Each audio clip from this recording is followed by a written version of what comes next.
खुद को मजबूत कर कर। कोई ज़रूरत नहीं है उसके लिए दिल में ज़रा बराबर भी नरमी लाने की।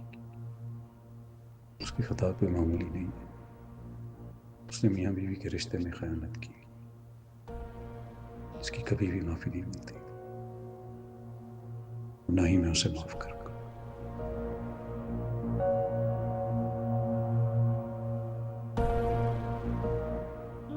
सुन रहे हो तुम क्या बोल रहे हो?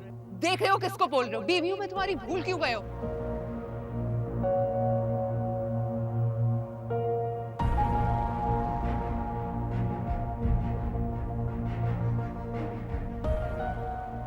गलती हो गई है ना तुमसे, हुई है ना गलती, तो चली जाओ मेरी जिंदगी से। अगर हो सके तो तैमूर के पास जाओ। क्या पता वो सालों से इसी चीज का इंतजार कर रहा हो कि पागल तो नहीं हो तुम? घटिया इंसान की किसी भी बात का जवाब नहीं देना चाहती हूँ मैं। जिन लोगों के साथ तुम बैठ रहे हो ना, उनका रोज का मामूल है। आज एक लड़की, कल दूसरी, परसों तीसरी पे इल्जामात की बारिश करते हैं। मैं उन लड़कियों में से नहीं। अगर मेरे ऊपर किसी ने भी ऐसी करने की कोशिश मैं बर्दाश्त नहीं करूंगी। ईंट से ईंट बजा दूंगी, तुम्हारी भी और तुम्हारे हाथों साथों की भी।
छोड़ आई सनम को?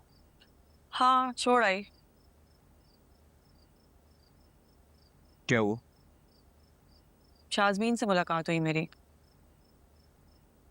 फिर? फिर ये समझ लो कि उसकी गुड बुक्स में तुम एक बुज़दिल इंसान हो। क्या ऐसे क्या देख रहे हो मुझे? जो हुआ वही तो बता रही हूँ ना तुम्हें। वैसे सनम ने काफी साइड ली तुम्हारी, लेकिन शाज़मीन को फिर भी अच्छा नहीं लगा तुम्हारा यूं सनम को इस वक्त अकेला छोड़ना। एनीवेज, मैं बहुत थक गई हूँ तैमूर, मैं अब रेस्ट करने जा रही हूँ, ठीक है? लेकिन जो तुमने किया है ना वो गलत किया है। थिंक अबाउट इट बस। तुम्हें क्या लगता है कि मैंने गलत किया? ऑफ कोर्स, तुम्हें क्या लग रहा है कि तुमने सब ठीक किया है? तैमूर, हर किसी के सोचने का अंदाज अलग होता है और शाज़मीन की सोच तुमसे काफी अलग है।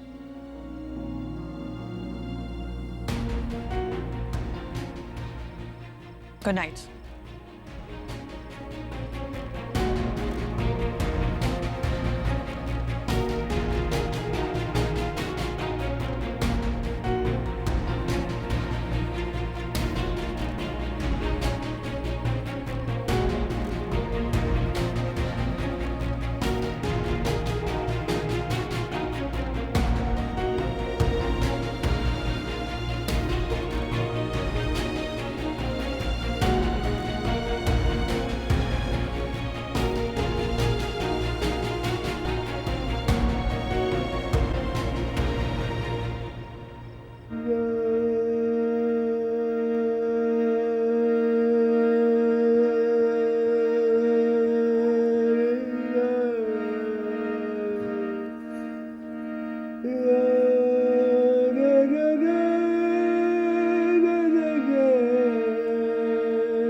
चाहिए। क्या हो गया अगर मैं इतने अरसे के बाद इस पे बैठ गया हूँ, मंडला रही हूँ इस तरह, यही देख लेते हैं इंसान के, रियाज कर रहा हूँ मैं। फरासत जी, मेरा मतलब ये नहीं था आपको ये डिस्टर्ब करना। मैं सिर्फ ये कह रही थी कि एक दफा मेरी बात सुन ले ईमान का, तो आपको पता है मुझे कि वो बड़ी जिद्दी है भाई। जिद्दी तो है लेकिन बात बिल्कुल ठीक कर रही है। अरे देखिए फरासत जी, दोनों बच्चियों की शादी एक ही खर्चे पे निकल जाएगी है, आपकी कितनी बचत हो जाएगी। पागल हो तुम क्या? अगर उस बेचारे लड़के वली ने कह दिया कि हम सादगी से शादी करेंगे, तो इसका ये मतलब थोड़ी कि मैं अपनी बेटी को फकीरों की तरह खाली हाथ रुखसत कर दूं। नहीं नहीं, ये भी है, लेकिन मुझे ये भी मालूम है कि आपने काफी कुछ जमा करके रखा दोनों बच्चियों के लिए अच्छे से रुखसत। अरे बीवी हो आपकी, मुझे पता कौन कौन से अकाउंट में कितने कितने पैसे रखे हैं आपने। बेबरकते को आवाज चली जाएगी, मांग लेगा पैसे पर।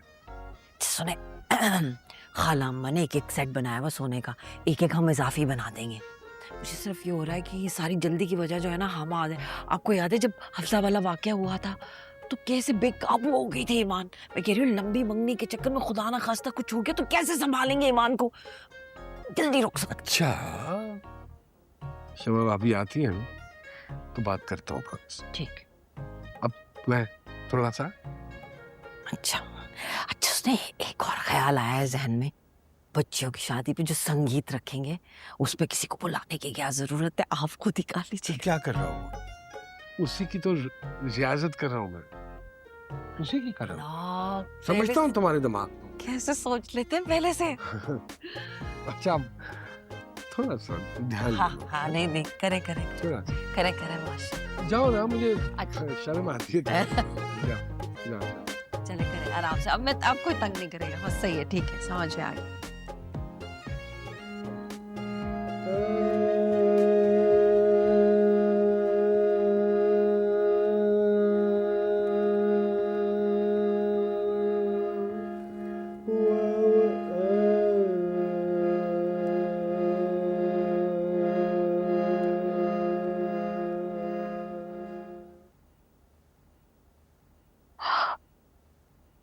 आपने कुछ कहा नहीं, बुरा लगा आपको? बुरा? नहीं, मुझे क्यों बुरा लगेगा? अमाद की अपनी जिंदगी है, उसकी मर्जी। अब वो चाहे मान से शादी करे, जिससे मर्जी करे, मुझे क्यों फर्क पड़ेगा? मुझे लगा कि हफ्सा और हमाद के रिश्ते की वजह से आपको एतराज हो सकता है। मेरे एतराज करने की जगह नहीं है मनाहिर। मैं सिर्फ अपनी जिंदगी की हद तक कंसर्न हूँ। कोई और अपनी लाइफ में क्या कर रहा है, इससे मेरा क्या लेना देना।